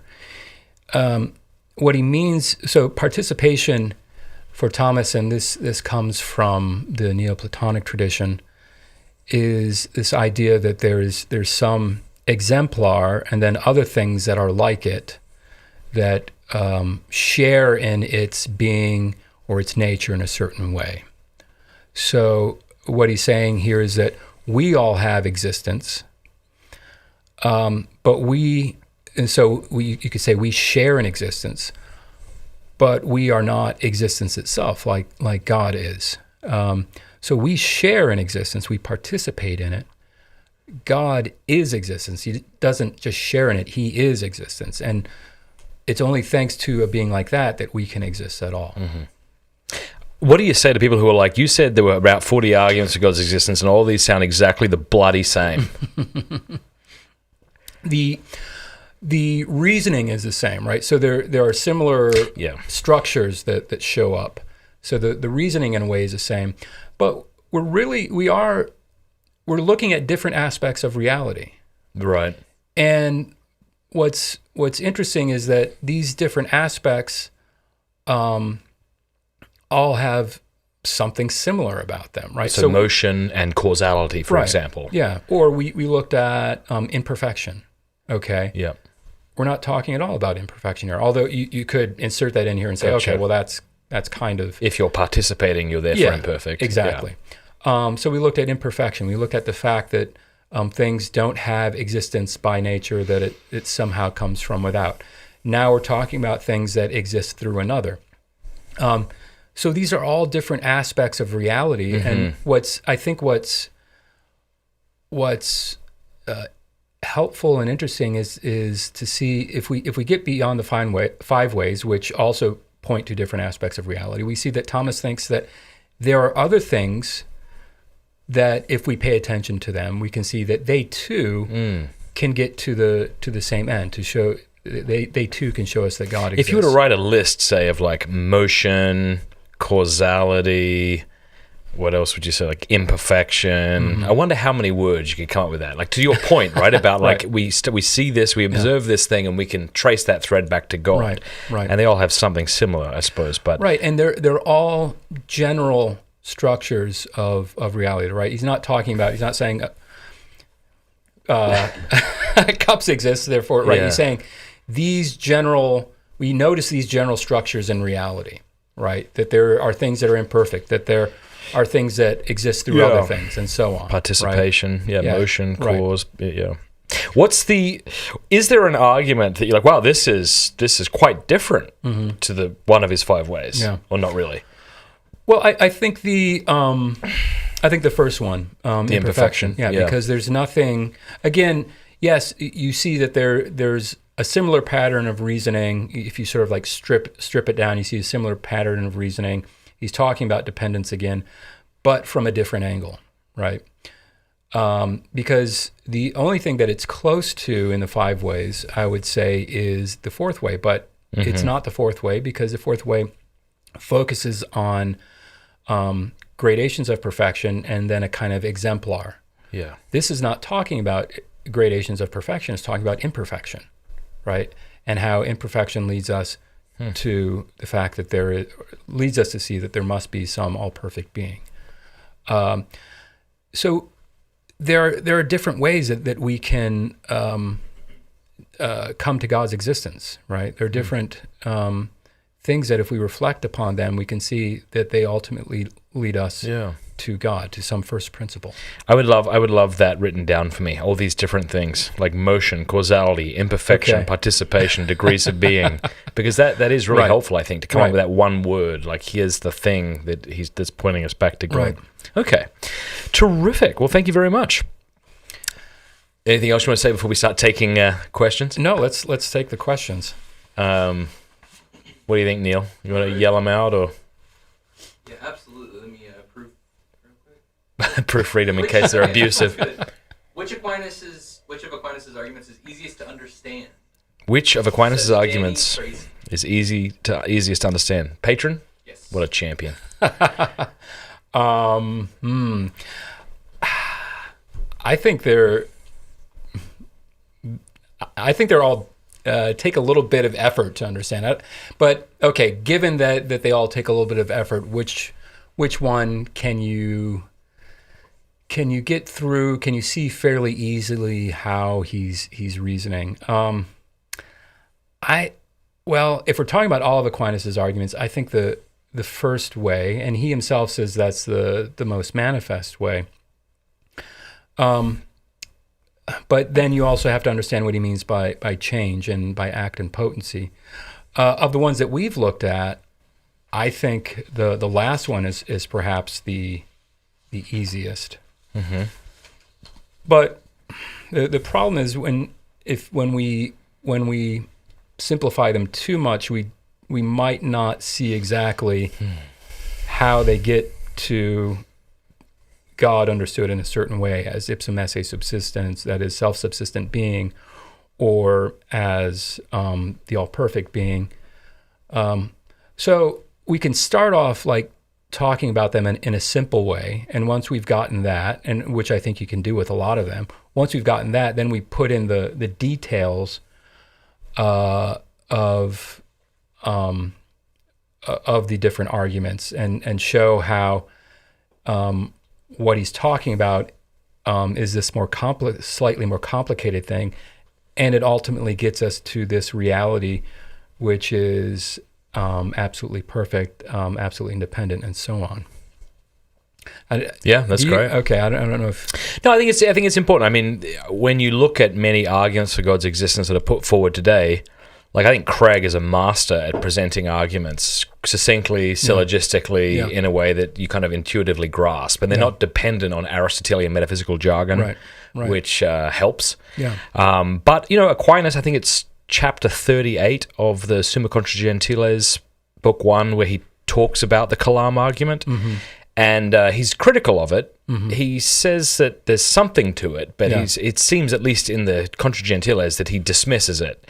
And one of the things he says is we shouldn't use weak arguments because it's, it kind of causes scandal and makes the Catholic faith seem... Look bad. Yeah. So in a sense, if to want an argument for God's existence that's solid, you maybe be expected to do the work. And you really do have to look at it or work at it.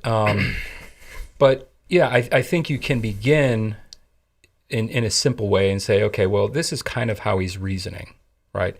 And then you move up a level and you get a little more complex and you explain some of the metaphysical principles and so on.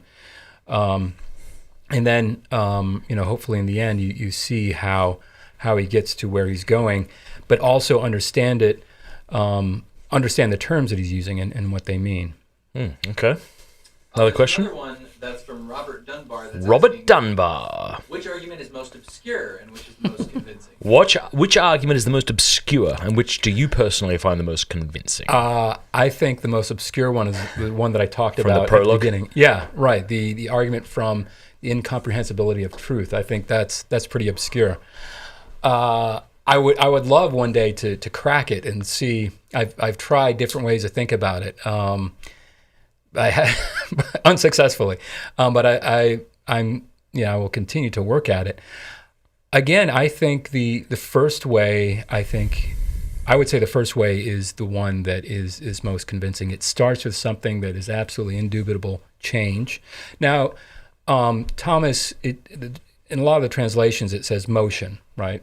What he's talking about there is change, really. Motus is the Latin term, and he's talking about change in general. And he says if there's change, then we're talking about something being reduced from potency to act, and that will ultimately depend on something that's pure act, and that's what we mean by God.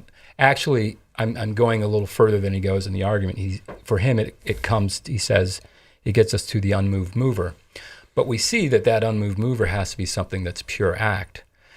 And once you understand that God is pure act, there's a lot of other things, a lot of other attributes that also have to be true of him. That he's infinite, that he's eternal, and so on. Perfectly simple. So I would say the first, for me, it's the first way that is most convincing. Sweet. Another question? Yeah, so this one's from Kyle. Kyle. Thank you. And they're wanting to know if they're bad at explaining the 5 ways, because they feel like they understand it, but whenever they explain it, people seem to be unconvinced. So they want to know what you guys' experience is. Right, so the question is, am I just bad at explaining the 5 ways? Because when I explain them, I feel convinced, but other people don't. Well, that's a tough question. You may be great at explaining, and the people you're explaining it to may just be stupid. I don't know. It's possible. Or you may be stupid and think you're very good at explaining something that you think you understand and don't. That's a difficult question. I wouldn't begin with the 5 ways, honestly. I'd begin with like a Kalam argument or an experiential argument, or I know that doesn't convince other people. Right. It depends on your audience, really, right? For some people, an experiential argument may be just what they need. We were talking about this a bit at the beginning. And for other people, that's too subjective, right? They want something more, they want a more robust argument. So if you were arguing with someone like, say, Richard Dawkins, he doesn't want religious experience, right? He wants something that is rigorous, right? But if you're, you'd think so. But if you take a look at his pathetic summary of the 5 ways. No, you're right. No, I know what you mean. That's true. I feel bad for atheists because they have him as their spokesperson. There's much more brilliant people than that guy. Who's brilliant, no doubt. Yeah, but right. when he doesn't even understand anyway. No, it is sad. I find him really hard to.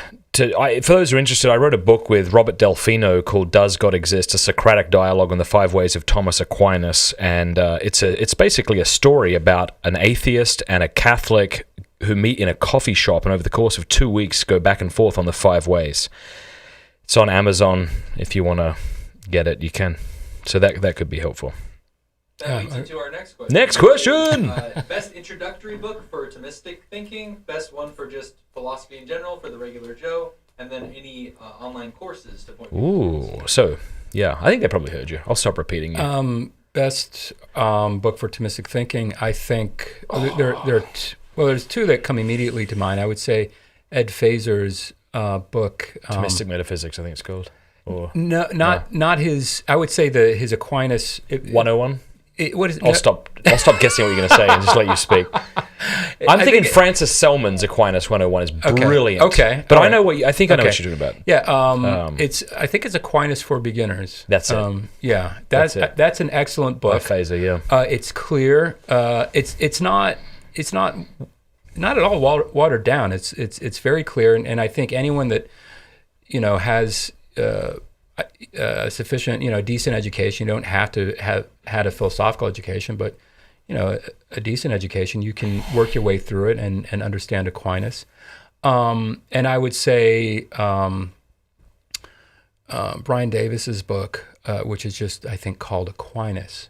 It's published by Continuum, I believe. But you also had some that you... Yeah, Francis Selman wrote a book called Aquinas 101, and I couldn't believe how fantastically helpful I found it. There's that one.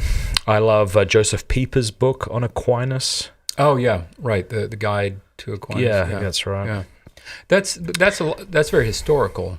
That's true. Yeah, that's true. It talks about Aquinas in his context, like the threat of Islam, nice. Aristotle, and then just speaking of Dawkins and Feser, Dawkins says of Feser Feser says of Dawkins that he wouldn't know metaphysics from Metamucil. Next question.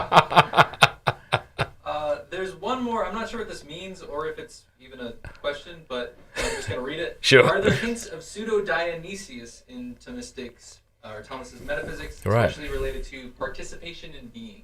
For sure, yeah. Yeah, say the question in your answer so those who didn't hear it. So they want, the question is whether there is influence or hints of pseudo-Dionysius in the metaphysics or thought of St. Thomas, especially with respect to participation and being. Wasn't that? Okay. Yeah, those word for word. Yeah, so definitely.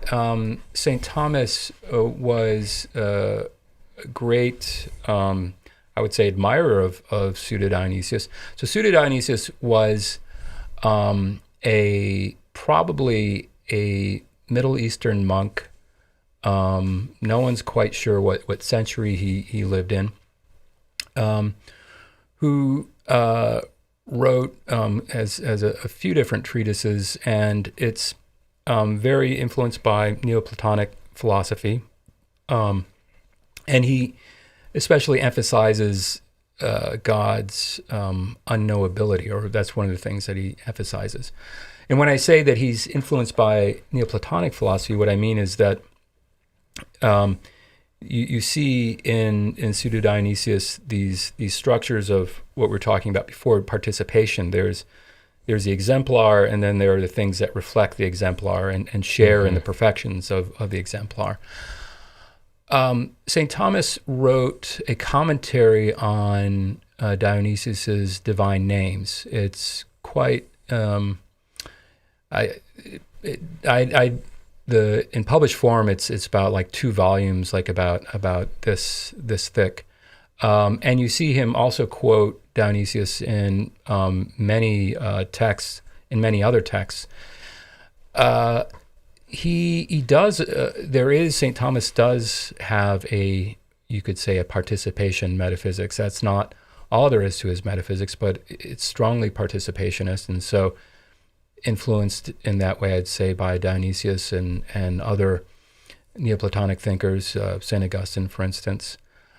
And St. Thomas, I think, I would say, is a little more balanced than Dionysius when it comes to God's knowability, because he does want to emphasize how difficult and in some ways impossible it is to understand God without therefore becoming agnostic about it. Because although he doesn't criticize Dionysius on this point, he does criticize Maimonides, right, for being overly all our language is equivocal. Right, exactly. So yeah, no, there is definitely an influence of Pseudo-Dionysius on St. Thomas, for sure. Yeah. Cheers. Is that it? That's it for the patrons. There's one in chat. All right. Real Theology is wanting to know if you have awesome. opinions on modern atheists like J.H. Sobel and Graham Oppy. Right, cool. So Real Theology are a great group of atheists. They have a YouTube channel, an excellent podcast. And one of their guys was on our channel debating Greg Pine, Father Pine, and then recently did a debate with Catholic apologist Trent Horn. Really intelligent folks, really interested in kind of understanding what Christians say before showing them why they think they're wrong, as opposed to... good. Yeah, I think they're really doing a great job at raising the level of discourse. Yeah. So, thoughts on Graham Oppy? Have you read much of Oppy? Or I don't know the other bloke. I only know Oppy because he's an Aussie. That's right, he is. Sobel was the other Sobel, I don't know. Do you know what's the first J? H. Sobel. Sobel. Sobel? I think I read Oppy's Jordan introduction to atheism. Jordan Howard Sobel. Okay, yeah, I've read a little bit, but go ahead. Because I don't have much to say about Oppy. Well, you know what's funny is Oppy and Phaser had a debate on Capturing Christianity's channel. Saw that, yeah. Did you see that? Yeah. And for about 20 minutes, they talked about a chair and defining what a chair was. And like, damn it, this is why we need structured debates and not conversations between philosophers. But no, I remember reading Oppy and just thinking that atheists would benefit tremendously from reading him as opposed to like Hitchens or someone. Oh yeah. No. But he doesn't. Oppy is a serious customer. He's not. We're not talking Dawkins here or Hitchens. We're talking about someone who's an actual philosopher, an actual thinker. I agree on that point. So I think I've read Sobel, and I remember he made a distinction which I think is. I wasn't aware that he was an atheist, but he made an interesting distinction, and I think a helpful distinction between an efficient cause that is sustaining and one that is generating, which you want to say, okay, yeah, no, I already understand that, but to have someone lay it out and specify it, I think is helpful because when we talk about God as an efficient cause, we want to say that he's both. He doesn't just generate, he doesn't just bring things into existence, he also sustains them in existence for as long as they exist. And that's what we've been talking about in these arguments. When we're talking about the kind of causality that God is exercising in these arguments, it's a sustaining causality. It's not simply bringing things into existence, although he does that as well. But they can't not only do they need God to bring them into existence, I cannot continue to exist without God also sustaining me in existence. Now, when we make the distinction between an accidental causal series and an essential causal series, we can say that an accidental cause is responsible for bringing things into existence, but not necessarily for sustaining them in existence. Whereas in an essential causal series, the efficient cause is responsible also for sustaining them in existence. So this was a distinction that I came across in his writings that I thought was very helpful. It's one that you will find in Aquinas, although I don't think he speaks about it in those terms. But yeah, that's my comment. Hopefully I'm getting him right here. I think that he seemed, from what I read of his work, he seemed to be a very sharp thinker. Cool. Anything else we want to chat about before we go into the next room and smoke cigars?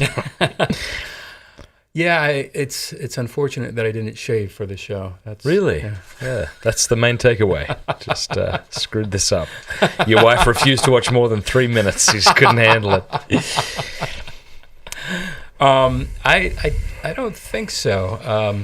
It's probably some brilliant insight that I had that I completely forgot. Well, do you have this as a PDF?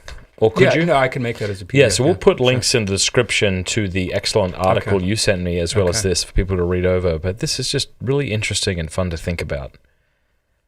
Yeah, so we've scratched the surface. If we went through that whole list of 40 arguments, and yeah, you will find many of them are the same arguments, but some of them are quite different from the 5 ways or any of Thomas's other arguments. Yeah.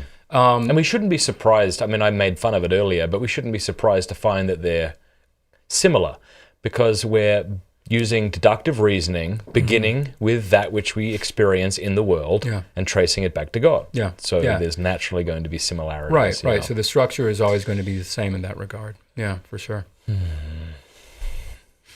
There is a super chat. There's a super chat! It says, off topic here, but do you have any more funny stories of experiencing America, Matt?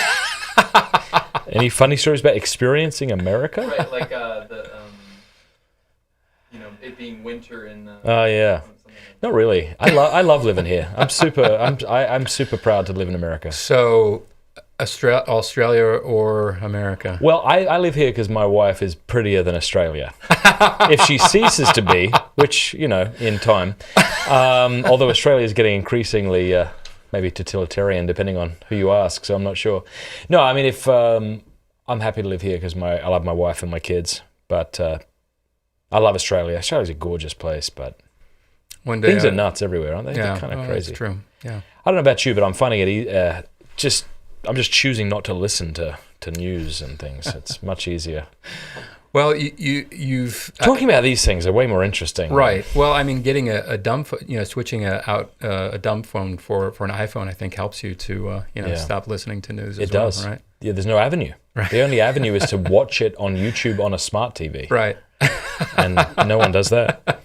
Too complicated. Well, thank you for coming out. I appreciate it. All the way from Florida, the promised land of Florida. Yeah. Have you published anything, or would you like to point people to any websites, or do a plug for Ave Maria? Or great university, AMU. I've things that people could go to. I have an academia.edu page. Just look up Joseph Trabbic, Google Joseph Trabbic Academia. That's the sign of a true intellectual. You're not on social media. You don't know what it is. You were doing a dissertation and trying to keep your marriage together. I'm not on Twitter, Instagram. Good for you. I also do fairly regularly a column for Catholic World Report called St. Thomas for Today, in which I talk about a lot of different things, politics, metaphysics, beautiful, ethics. I'm working on something, a 2-part piece for that column on St. Anselm's argument and St. Thomas's critique of it.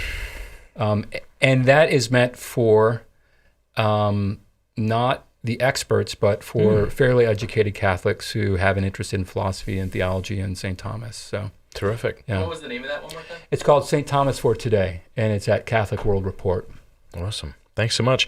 All right, for those who are watching, do us a favor and subscribe and click the bell button, and that way Google will have to you'll compel Google to let you know whenever we put out a new video. We've got big videos coming out every week, and for the billion people who've been asking about sips with Aquinas, so we had a clip channel, and for different reasons, metric and otherwise, algorithm, etc., we decided to start putting the clips back on Pints with Aquinas. So please subscribe, click the bell button.